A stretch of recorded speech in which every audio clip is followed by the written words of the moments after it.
നിക്ക് മോളെ, കഴിഞ്ഞതൊക്കെ കഴിഞ്ഞു. ഇനി പുതിയൊരു ജീവിതമാ, സ്നേഹത്തിന്റെ കാലഘട്ടം. നിന്നെ ഞാൻ സ്നേഹം കൊണ്ട് വീർപ്പ് മുട്ടിക്കും. ഇനി എന്തെങ്കിലും അഭിപ്രായ വ്യത്യാസങ്ങൾ ഉണ്ടായാൽ തന്നെ അത് നമ്മൾ മാത്രം അറിഞ്ഞാൽ മതി, നാട്ടുകാരറിയണ്ട. നാട്ടുകാരുടെ മുമ്പിൽ നമ്മൾ സന്തുഷ്ടരാണ്. വലതുകാലി വെച്ച് കയറിക്കോ മോളെ.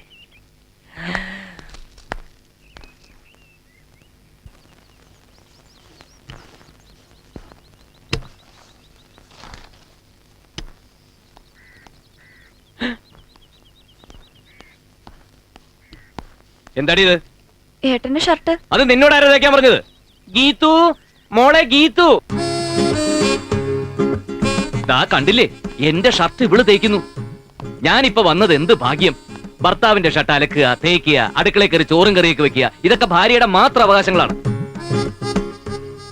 സഹോദരിമാരും അച്ഛനൊക്കെ അവരവരുടെ സ്ഥാനത്ത് നിന്നാ മതി. വെറുതെ അമിത സ്വാതന്ത്ര്യത്തിന്റെ ഭാര്യയുടെ മനസ്സോഷമിപ്പിച്ചാലുണ്ടല്ലോ. നിങ്ങൾക്കൊന്നും അടുക്കളയിൽ വേറെ പണിയില്ലേ? കുട്ട, ഷർട്ട് തേച്ചോളൂ.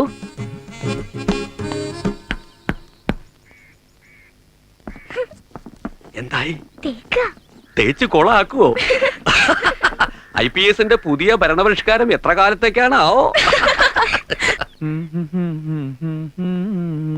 ഇതാ ചുളുക്കുണ്ടോ നോക്ക്. നമ്മുടെ ജീവിതത്തിലെ ചുളുക്ക് വീണില്ലേ കുട്ട, നമുക്കതൊന്ന് തേച്ച് ശരിപ്പെടുത്തിയെടുക്കണം.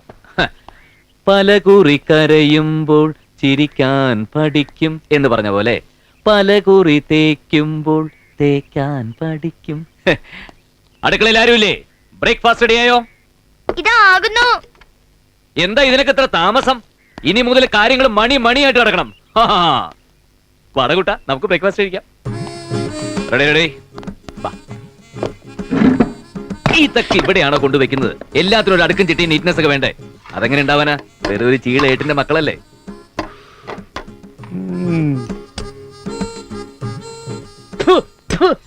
എന്താ ഈ പടച്ചു വെച്ചിരിക്കുന്നത്? അരി ഉഴുന്നു അരച്ച് ആവിയിൽ വെച്ച് ഇഡ്ഡലിയാവൂ? ആപ്പ ഉപ്പയാണോ കഴിക്കാൻ വന്നിരിക്കുന്നത്? കമ്മീഷണർ, DGPയുടെ മോള്, അതൊക്കെ ഓർക്കണ്ടേ? ഒട്ടും ശരിയായില്ലല്ലേ? നന്നായിട്ടുണ്ട്. ആണോ? എങ്കിൽ കഴിച്ചോ. പിള്ളേരെന്തേ നോക്കിയേക്കുന്നത്? ഏട്ടത്തേക്ക് ബുൾസൈ കൊടുക്ക്. എനിക്ക് വേണ്ട എന്ന് പറഞ്ഞാ പറ്റില്ല. ആഹാരത്തിന് മുൻപും പിൻപും ബുൾസൈ കഴിച്ചിരിക്കണം. നിന്റെ മുഖത്തെന്താടാ ഒരു വാട്ടം? എന്റെ മുഖം ഇങ്ങനെയൊക്കെ തന്നെയാ. എന്ന് നീ മാത്രം പറഞ്ഞാ മതിയോ? കാര്യമായ വാട്ടമുണ്ട് സാവിത്രി. നാളെ മുതൽ ഏട്ടത്തേക്ക് പശുവിൻ പാലിൽ ബദാം ചേർത്ത് കൊടുക്കണം. ഏട്ടാ, ഇവിടെ കവർപ്പാലേ കിട്ടൂ. പോരാ, പശുവും പാല് തന്നെ കൊടുക്കണം. മർമ്മം പോയി മേടിച്ചോണ്ട് വരട്ടെ. കസർത്തല്ലാതെ വേറെ എന്തെങ്കിലും ജോലി വേണമല്ലോ. ഒരു DGPയുടെ മോളുടെ പടുതിയെ. എടേ, ഈ ശരീരം നന്നാവാനും മനസ്സേകാഗ്രമാക്കാനും ആയുർവേദത്തിൽ ഒരു മരുന്നുണ്ടല്ലോ. എന്താ? തെങ്ങിൻ മണ്ട രസായനോ? അതെ, അതുടനെ എത്തിക്കാം. എനിക്കൊന്നും വേണ്ട. അയ്യോ, വെറുതെ എന്നെ കൊണ്ട് പൈസ ചെലവായിക്കണ്ടെന്ന് വെച്ചിട്ടല്ലേ എന്റെ ഭാര്യയുടെ ആരോഗ്യം നോക്കി കഴിഞ്ഞിട്ട് മതി എനിക്ക് സമ്പാദ്യം. നീ ഇനി ജോലി ഒന്നും ചെയ്യണ്ട. വല്ല വീക്കിലിയും വായിച്ചിരുന്നാ മതി. ടയേർഡാവുമ്പോ കിടന്നുറങ്ങിക്കോ. പിന്നെ കുറച്ച് റെസ്റ്റ് എടുത്തിട്ട് വീണ്ടും കിടന്നുറങ്ങിക്കോ. എന്നിട്ടും ബോറടിക്കണെങ്കിൽ TV സീരിയൽ കണ്ടോ. നേരത്തെ പറഞ്ഞു ഭർത്താവിന്റെ തുണി അലക്കുന്നതും അടുക്കള കയറി പാചകം ചെയ്യുന്നതൊക്കെ ഭാര്യയുടെ അവകാശമാണ്. ഇപ്പൊ പറയുന്ന ഒന്നും ചെയ്യണ്ടാന്ന്. ഇതിലേതാ? അയ്യോ, ഞാൻ അങ്ങനെയൊക്കെ പറഞ്ഞു നേരത്തെ. എങ്കിലും അതൊക്കെ വിട്ടേക്ക്. നീ ഇനി ഒന്നും ചെയ്യണ്ട.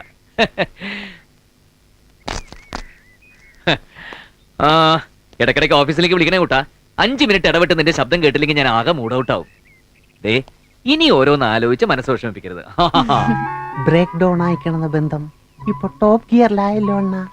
ഓരോന്ന് ആലോചിച്ച് മനസ്സ് വിഷമിപ്പിക്കരുതെന്ന് മറ്റേ വകുപ്പ് ശരിയായെന്നാ തോന്നുന്നു. പോയിട്ട് വരട്ടെ കുട്ടാ. എന്താ രാധാരുക്മണിമാര്? സ്കൂൾ വാർഷികത്തിന്റെ കാര്യം ഒന്നുകൂടെ ഓർമ്മിപ്പിക്കാൻ വന്നതാ. 16-ാം തീയതി അല്ലേ? എനിക്ക് ഓർമ്മയുണ്ട്. ഞാൻ അവിടുത്തെ പൂർവ്വ വിദ്യാർത്ഥിയല്ലേ ടീച്ചറെ, മറക്കുവോ? PTA പ്രസിഡന്റ് നിലയ്ക്ക് ഞാനും ഓർമ്മിപ്പിക്കുകയാണ്. സമ്മാനദാനം നിർവഹിക്കാൻ സാറിന്റെ മാഡവും നിർബന്ധമായും എത്തണം. വരുമടോ, ഇപ്പൊ ഞങ്ങൾ ഒന്നിച്ച് എവിടെയും പോവാറുള്ളൂ. ഗീതു, 16-ാം തീയതി സ്കൂളിലെ സമ്മാനദാനം ഓർമ്മയുണ്ടല്ലോ. ഗീതുവിന്റെ പേര് വളരെ പ്രാധാന്യം കൊടുത്ത് നോട്ടീസിൽ അച്ചടിപ്പിക്കണം. DGPയുടെ മകളാണെന്നുള്ളത് പ്രത്യേകം ബ്രാക്കറ്റിൽ ചേർത്തിരിക്കണം. എന്നാ ഞങ്ങൾ അങ്ങോട്ട്. സാർ, ഒരു സംശയം ചോദിച്ചോട്ടെ? മാഡവുമായി ഇത്ര പെട്ടെന്ന് ഇണങ്ങിച്ചേർന്ന ഏത് വകുപ്പിലാ? ഒരു മേലുദ്യോഗസ്ഥന്റെ പേഴ്സണൽ അഫയേഴ്സിൽ കീഴുദ്യോഗസ്ഥന് ഇടപെടണ്ട. അണ്ടർസ്റ്റാൻഡ്? Sorry sir. എന്നാലും ഇനി അങ്ങോട്ട് ഞങ്ങളുടെ ജീവിതം മാറ്റി പൊളിയാടും. കൊള്ളാം. ഭാര്യയെ കയ്പുനീര് കുടിപ്പിച്ചു എന്ന് കേട്ടിട്ടേ ഉള്ളൂ. താനത് പ്രാക്ടിക്കലാക്കി കളഞ്ഞല്ലോ. സമർത്ഥനാണോ താൻ? സമ്മതിച്ചിരിക്കുന്നു. ഇതൊക്കെ കേട്ടപ്പോ എനിക്ക് ഒന്ന് കല്യാണം കഴിച്ചാലോ എന്ന് തോന്നുന്നു. എങ്കിലും ആലോചിക്കാം സാർ, നമ്മുടെ ഡിപ്പാർട്ട്മെന്റിലെ വനിതാ SI ലീലാമ്മ 45 കഴിഞ്ഞിട്ട് വിവാഹമായിട്ടില്ല.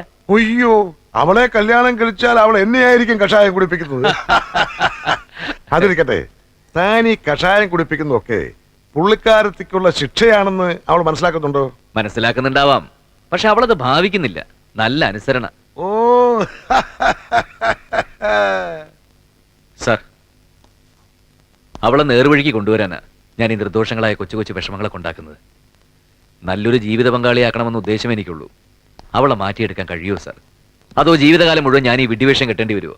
ഇല്ലടോ, മാറ്റിയെടുക്കാനൊക്കെ തനിക്ക് കഴിയണം. അതുകൊണ്ടാണല്ലോ ഞാനും ഇതിനൊക്കെ കൂട്ടു നിൽക്കുന്നത്. DGP സാറ് ഗീതുവിനെ കുറിച്ച് എല്ലാം എന്നോട് പറഞ്ഞു. അതെ, തന്നെയും ഗീതുവിനെയും ഇപ്പൊ കൂട്ടിയോജിപ്പിച്ചതിന്റെ പ്രധാന കണ്ണ് ഞാനാണെന്ന് സാറിന് മനസ്സിലായി. അതുകൊണ്ടാവാം അദ്ദേഹം ഹൃദയം തുറന്നെല്ലാം സംസാരിച്ചു. വിഷമിക്കാടൂ, തന്റെ നല്ല മനസ്സ് ഒരിക്കൽ അവൾ അറിയും. അന്ന് അവൾ പശ്ചാത്തപിക്കും.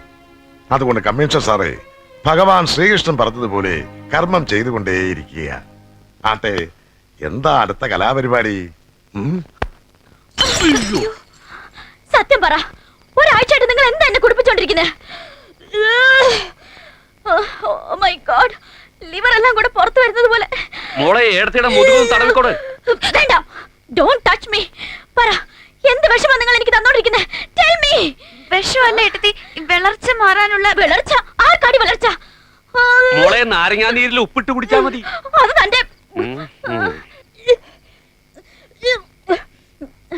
മര്യാദക്ക് മരുന്നിന്റെ പേര് പറയുന്നുണ്ടോ? എനിക്കറിയില്ല മോളെ. ഓ, എന്തൊരു സ്നേഹം. നിങ്ങളിപ്പോ കുടിയൊക്കെ നിർത്തി വലിയ മാന്യനായിപ്പോയി. എന്റെ പണം കൊണ്ട് കുറെ കുടിച്ചിട്ടുള്ളതാ. ആ നന്ദി വേണം. എന്ത് മരുന്നാവും ഞങ്ങൾക്ക് അറിയില്ല. സൽപ്പേര് സദാനന്ദന വാങ്ങിയെന്നറിയാം. അത് ശരി.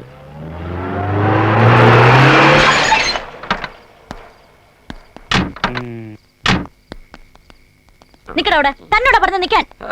മാഡം എന്നെ വിളിച്ചോ? വിളിച്ചു. കമ്മീഷണറുടെ ഭാര്യക്ക് താൻ എന്ത് മരുന്നാണ് വാങ്ങിയത്? തന്നെ കാമാക്ഷി വിളിക്കണു. ഞാനിതാ വരുന്നടി. Stop there. കുട്ടാ, നമ്മൾ സന്തുഷ്ടരാണ്. അയാളെ വെറുതെ വിട്ടേക്ക്. പോണ്ട. എന്താണ് വാങ്ങിയത്? കമ്മീഷണറുടെ വൈഫും DGPയുടെ മകളുമാണ് ചോദിക്കുന്നത്. നാളെ കെട്ടിപ്പറക്കി കാസർഗോഡേക്ക് പോണെങ്കിൽ പറയണോ? രക്തദൂഷ്യം കൊണ്ട് ചൊറിയും ചിരങ്ങും വരുന്നവർക്ക് കൊടുക്കുന്ന ഉത്തമ ആയുർവേദ ഉൽപ്പന്നമായ വേപ്പിൻപെട്ട കഷായമാണ് മാഡത്തിന് തന്നത്. വേപ്പിൻപെട്ട കഷായമോ? എന്നിട്ട് ശരീരം നന്നാകാനെന്ന് പറഞ്ഞിട്ട്? ആഹാ, ഇപ്പൊ കാണിച്ചു തരാം. സാർ, 2 ഭാര്യമാരെയും അവരിൽ എനിക്കുണ്ടായ 7 മക്കളെയും ഒരേ മേൽക്കൂരയിൽ ഒരേ നുകത്തിക്കെട്ടി പൊട്ടിത്തെറികളും പൊട്ടലും ചീറ്റലുമില്ല ശാന്തമായി കുടുംബം മുന്നോട്ട് നയിക്കുന്നുകൊണ്ടാണ് നാട്ടുകാരനെ സൽപ്പേര് സദാനന്ദനെ വിളിക്കുന്നത്. ആ സൽപ്പേരിനെ ദുഷ്പേര് കേൾപ്പിക്കരുത് സാർ. ഡാഡി, ആ മരുന്നിന്റെ പേര് കിട്ടി. ചൊറിക്കും ചെരങ്ങിനൊക്കെ കൊടുക്കുന്ന വേപ്പിൻപെട്ട കഷായം. ഇപ്പൊ മനസ്സിലായില്ലേ? ഏയ്, അതൊന്നും ആയിരിക്കില്ല. സഞ്ജീവൻ അങ്ങനൊന്നും ചെയ്യില്ല മോളെ. നിന്റെ ദേഹരക്ഷയ്ക്ക് വേണ്ടിയുള്ള ഏതോ വില കൂടിയ മരുന്നായിരിക്കും. അല്ല ഡാഡി, ഇതൊരു പ്ലാന്റ് റിവെഞ്ചാ. ഇനി 3 കുപ്പിയോട് ഷെൽഫിൽ വെച്ച് പൂട്ടിയിരിക്കുക എന്നെ കൊണ്ട് കുടിപ്പിക്കാൻ. ആ, അതുകൂടി നിർബന്ധമായും എന്റെ മോള് കഴിക്കണം. മെഡിസിൻ ഒരു കോഴ്സ് പൂർത്തിയായാലേ അതുകൊണ്ട് ഫലമുണ്ടാവും. ആ 3 കുപ്പിയും കൂടി കുടിച്ച എന്റെ ഡെഡ് ബോഡി ആയിരിക്കും ബാക്കി. Be serious daddy. ഒരാഴ്ചയായിട്ട് ഞാൻ ത്രൂ ഔട്ട് ഛർദിക്കുക. ഛർദിയോ?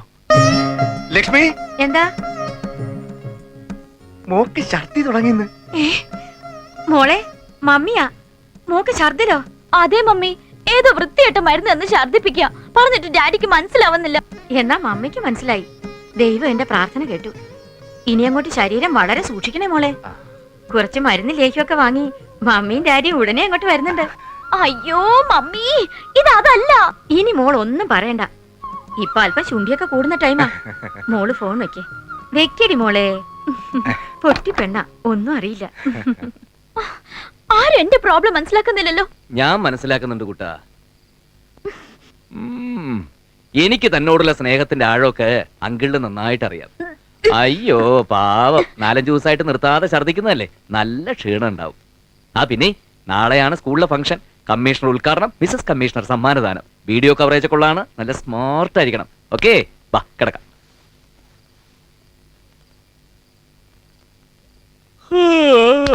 ഇങ്ങനെ കിടന്നാ ശരിയാവില്ല.